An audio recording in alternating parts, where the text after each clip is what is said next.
point particle of mass m moves along the uniformly rough track PQR as shown in the figure. Coefficient of friction between the particle and the rough track equals to mu. Particle is released from rest from point P and it comes to rest at point R.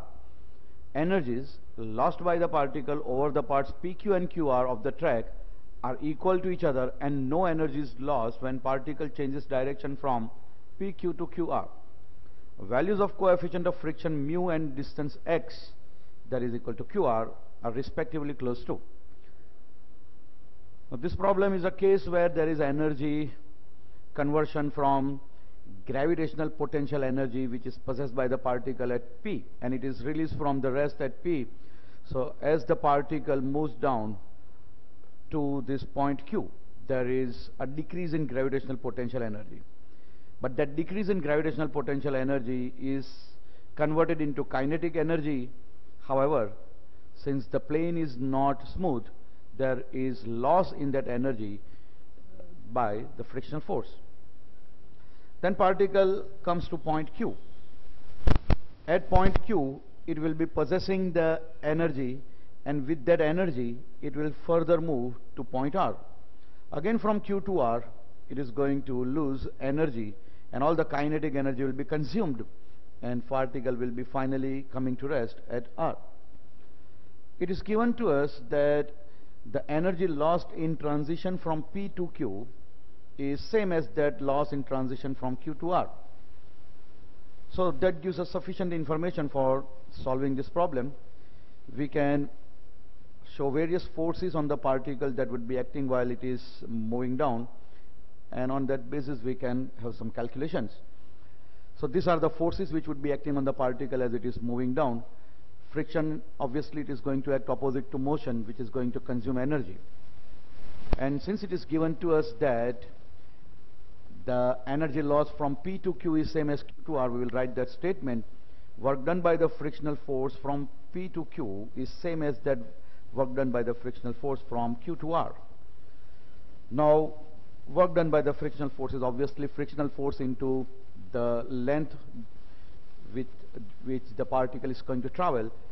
So frictional force acting from P to Q into L, negative sign indicates that these are in opposite direction, and that will be equal to minus FQR into X. Now in this particular case we can write that since frictional force F is equal to mu n, on the inclined plane n is equal to, you can see the vertical balance, it is equal to mg cos theta. And let us say that L is the length traveled by the particle from P to Q. So total work comes out to be mu mg cos theta into L. From the trigonometry of the figure, we can say that L is equal to h by sine theta, where h is given to us as 2 meter in the problem itself. And on right hand side, obviously the particle moving from Q to R, we can write as mu mg, that is frictional force, into the distance x. After necessary cancellation, we get x is equal to h by tan theta.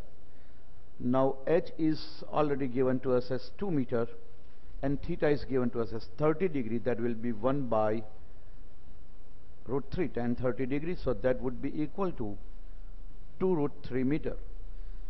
Root 3 is 1.7 into 2, that would be equal to 3.4.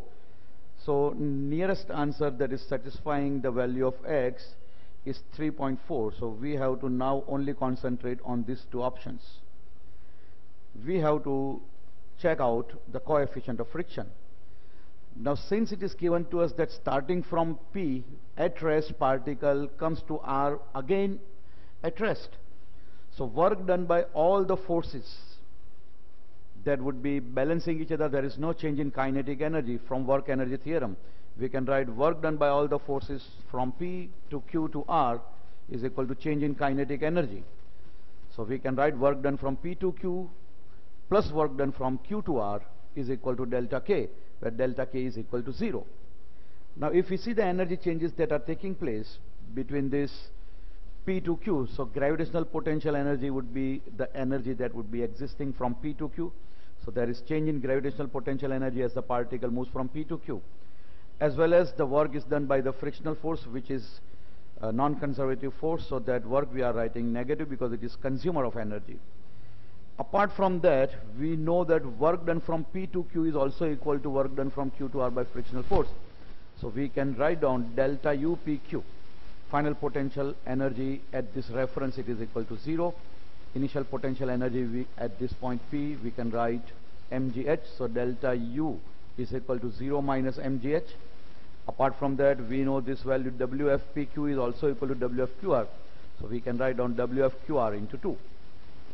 Now that gives us minus mgh. If we take this term on the right hand side, we will get twice into work done by frictional force from Q to R. But we know that work done by the frictional force from Q to R is equal to minus mu mgx. So that gives again cancellation of certain terms, and making x as a subject of formula, we get h by 2 mu. Now that gives us mu is equal to h by 2x, and from the geometry of this diagram we can write mu is equal to half tan theta. Now that gives us a very, very important consideration. Theta is 30 degree over here, so we can simply write half into tan 30. Tan 30 degree, it is equal to 1 by root 3. So mu is equal to 1 by 2 root 3. That comes out to be 0.29. So out of this two selection, now we are clear about our option. Option C would be correct option in this case.